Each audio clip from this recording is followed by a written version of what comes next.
जी हां दोस्तों, उत्तर प्रदेश में बीजेपी की सहयोगी पार्टियों ने योगी मोदी को दे दिया बड़ा झटका।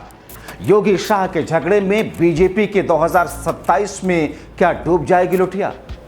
बहुत स्वागत है आप सभी का। आप देख रहे हैं द राजनीति का विशेष सेगमेंट खबर और विश्लेषण। मैं हूं जब्बार खान। दोस्तों, एक बार फिर से उत्तर प्रदेश में वो कौन सी स्थिति उत्पन्न हो गई जिसके बुनियाद पर यह कहा जा रहा है कि उत्तर प्रदेश में बीजेपी की सहयोगी पार्टियों ने एक अल्टीमेटम दे दिया है? तो क्या वाकई उत्तर प्रदेश में एनडीए के बीच में भयंकर टूट मची हुई है? क्या वाकई योगी आदित्यनाथ इस वक्त उत्तर प्रदेश की राजनीति में ऐसे उलझे हुए हैं जिससे पार पाना उनके लिए शायद मुश्किल ही नहीं, नामुमकिन सा लग रहा है? आखिर शाह और योगी आदित्यनाथ के बीच की टसल और झगड़ों को लेकर के उसके प्रभाव की शक्ल में क्या बीजेपी की सियासी जमीन 2027 से पहले उत्तर प्रदेश में खिसक और बिखर रही है?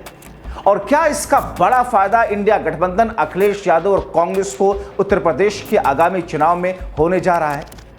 आखिर ओम प्रकाश राजभर, संजय निषाद, अनुप्रिया पटेल ने वो कौन सी तरकीब निकाली है जिसकी बुनियाद पर बीजेपी को इतना दबाया जाए और अपने मन माफिक फैसले लिए जाए?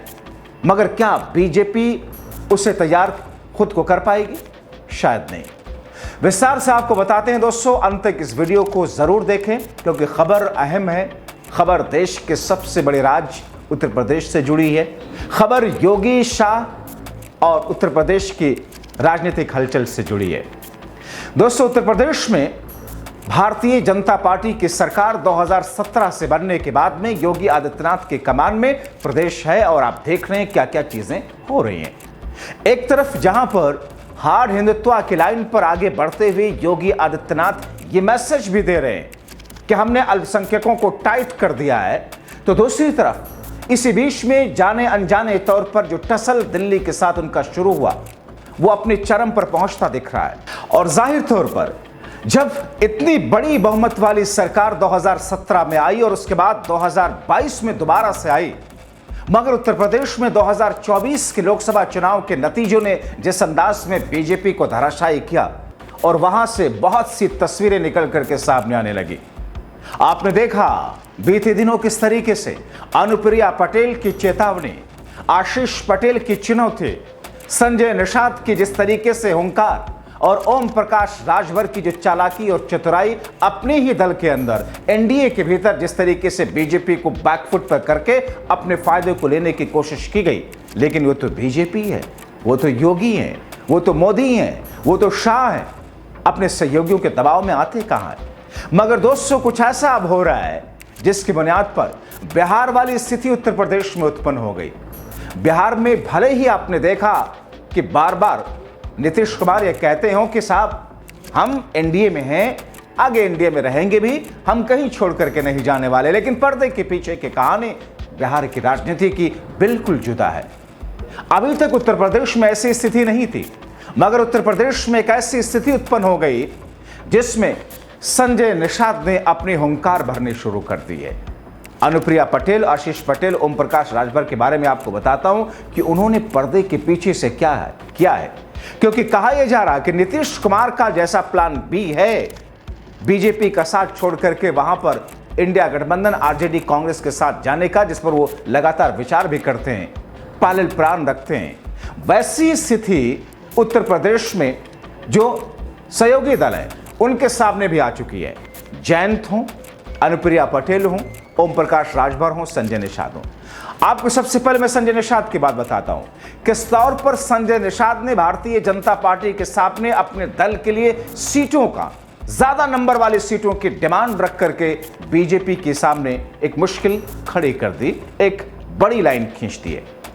उत्तर प्रदेश में जो भी प्रमुख राजनीतिक दल हैं, आप देख रहे हैं कि इस वक्त किन चीजों में जुटे हुए हैं। चुनावी रणनीति, चुनावी तैयारी, एक ऐसा मौका जब भारतीय जनता पार्टी हो, कांग्रेस पार्टी हो, समाजवादी पार्टी हो, बीएसपी हो, अपनी कील काठी दुरुस्त कर रही है। लेकिन एनडीए के सहयोगी दलों ने, निषाद पार्टी ने राज्य की राजनीति और बीजेपी को चौंका दिया। निषाद पार्टी के मुखिया और योगी सरकार में कैबिनेट मंत्री संजय निषाद ने उनके एक बयान ने हलचल मचा दी। एक साल से करीब करीब संविधान यात्रा निकाल रहे हैं संजय निषाद। और इस संविधान यात्रा सांकेतिक तौर पर देखा जाए तो बीजेपी के लिए एक प्रेशर टैक्टिक्स है, बीजेपी पर दबाव डालने के लिए। सहारनपुर से सोनभद्र तक की यात्रा में वो लगे हुए हैं। अपनी यात्रा के दौरान कई बार भारतीय जनता पार्टी को अलग अलग तरीके से ये कह चुके हैं कि वो दूसरों दल से आए हुए विभीषणों से दूर रहें। संजय निषाद ने इशारों में यह भी बता दिया कि किस तरीके से 2027 के विधानसभा चुनाव में उनकी पार्टी कितनी सीटों पर लड़ने की इच्छुक है। तो इशारों में बताया नहीं, ये जता दिया है भारतीय जनता पार्टी के सामने। और बात सिर्फ संजय निषाद की नहीं है। संजय निषाद, अनुप्रिया पटेल, ओम प्रकाश राजभर, जयंत चौधरी, कहा ऐसा जा रहा है कि इनके बीच में भी आपस में एक बैठक हुई है। यह सबसे महत्वपूर्ण चौंकाने वाली बात है, क्योंकि बीजेपी को लग रहा था कि अलग अलग छोटे छोटे दल हैं, चाहे संजय निषाद हो, राजभर हो, चाहे जयंत हो, चाहे अनुप्रिया पटेल हो। उत्तर प्रदेश की राजनीति में इनकी बात तो है, चर्चा तो है, लेकिन राजनीतिक हैसियत उसमें बड़ी नहीं। मगर इन सब की आपस में बातचीत के बाद में संजय निषाद ने मानो एक शुरुआत कर दी। शुरुआत की बुनियाद तो अनुप्रिया पटेल और आशीष पटेल ने कर दी थी। निषाद पार्टी के मुखिया की अगुवाई वाली संविधान यात्रा जिन जिन जिलों में लेकर के गई, वहां पर बातचीत के दौरान कई बार वो कह चुके हैं कि संजय निषाद ये कहते हुए सुने गए कि निषाद समाज का 200 सीटों से ज्यादा पर प्रभाव है। इसी साल जालौन में जब उनकी यात्रा पहुंची, उन्होंने कहा था कि 200 निषाद समाज बाहुल विधानसभा सीटों पर उनकी पार्टी चुनाव लड़ सकती है। अब सोचिए, 403 कुल सीटें हैं। संजय निषाद ये कह रहे हैं कि उनके समाज का 200 सीटों पर प्रभाव है और 200 सीटों पर प्रभाव वाले सीटों पर निषाद पार्टी चुनाव लड़ सकती है। यह दरअसल चेतावनी नहीं बीजेपी को है, यह दरअसल एक मांग है कि साहब विचार कीजिए, वक्त बदल गया है। 17 और 22 से हम आगे 25 निकल चुके हैं, 27 में चुनाव है। हालांकि जब उनसे पूछा गया क्या बीजेपी से सीटों की बात पर चर्चा हुई, वो कहते हैं हमारी बातचीत जारी है। आपको बताएं कि 403 विधानसभा सीटों में निषाद पार्टी के महज 5 विधायक हैं। संजय निषाद ये दावा अक्सर करते रहे कि 200 सीटों पर चुनाव लड़ सकते हैं। 200 सीटें निषाद बाहुल है, कई मौकों पर दोहरा चुके हैं।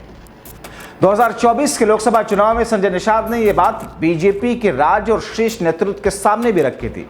हालांकि तब उन्हें मायूसी का सामना करना पड़ा था। जानकारों का मानना है कि 200 सीटों पर दावा करके संजय निषाद बीजेपी के सियासी दबाव बीजेपी के ऊपर डाल करके वो सीटों को लेना चाहते हैं। अभी देखना दिलचस्प होगा कि संजय निषाद राज्य में 2027 के विधानसभा चुनाव में किस तौर पर भारतीय जनता पार्टी के साथ में रहकर के सामंजस्य बिठाते हैं और बीजेपी इसको कैसे सेटल करती है। क्योंकि अगर 400 सीटें हैं, 3 सीटें हैं, 403 में से संजय निषाद 200 सीटों पर अपना दावा करते हैं अपना प्रभाव होने की, तो इसका मतलब यह है कि दरअसल यूपी एनडीए में सब कुछ ठीक नहीं है। बात सिर्फ संजय निषाद की नहीं है, ओम प्रकाश राजभर की है, अनुप्रिया पटेल। आपने देखा था कुछ महीने पहले अनुप्रिया पटेल और उनके पति आशीष पटेल ने कैसे योगी आदित्यनाथ की सरकार को चेतावनी और चुनौती देते हुए कहा था कि अगर दम है तो मुझे हटा करके दिखाओ, हिम्मत है तो हटाइए, मैं गलत हूं तो हटाइए। चूंकि उनको श्रेय मिला दिल्ली से अनुप्रिया पटेल, इसलिए योगी आदित्यनाथ के सामने सीना ठोक करके कई सारे विवाद को लेकर के वो डंके की चोट पर अपनी बात कहते हुए नजर आए।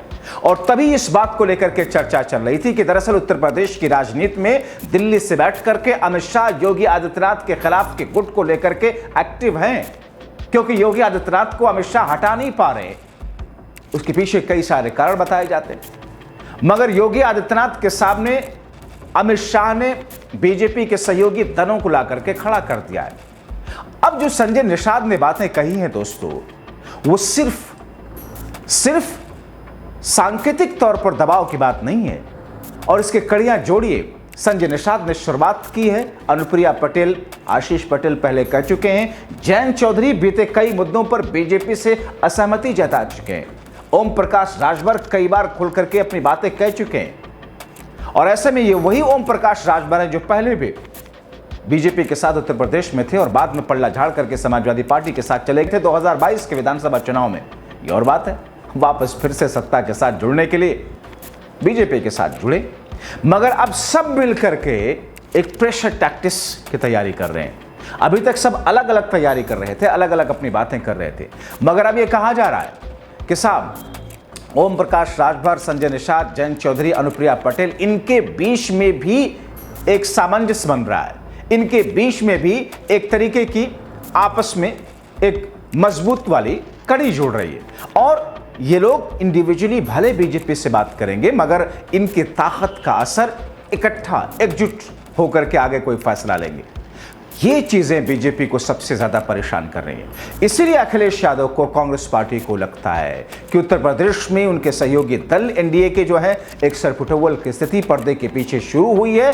2025 तो अभी मई का महीना खत्म हो रहा है, 26 पूरा बाकी है, 27 में चुनाव है, शुरुआत में ही चुनाव हो जाएगा, जनवरी, फरवरी, मार्च। ऐसे में जो 2026 का साल होगा बेहद महत्वपूर्ण होगा, या यूं कहें कि अगले 2-3 महीनों के बाद में उत्तर प्रदेश की चुनावी बरसात जिस तरीके से बिछनी शुरू होगी, और ऐसे में बीजेपी के सहयोगी दलों को अगर संतुष्टि नहीं मिली तो फिर उनके पास भी बिहार की तरह प्लान भी तैयार है। ऐसे में देखना बहुत दिलचस्प होगा कि योगी और शाह की जंग और लड़ाई के बीच में क्या एनडीए की फूट बनी रहेगी या इन तमाम चीजों पर बीजेपी कोई नया रास्ता निकालेगी। लेकिन फिलहाल ऐसा लग पाना मुश्किल है, क्योंकि उम्मीदें, महत्वाकांक्षाएं और डिमांड और चेतावनी और चुनौती उनके सहयोगी दलों की बहुत ज्यादा बढ़ चुकी है। आप क्या सोचते हैं? अपनी राय कमेंट बॉक्स में जरूर लिखें। अभी के लिए इतना ही, बहुत शुक्रिया।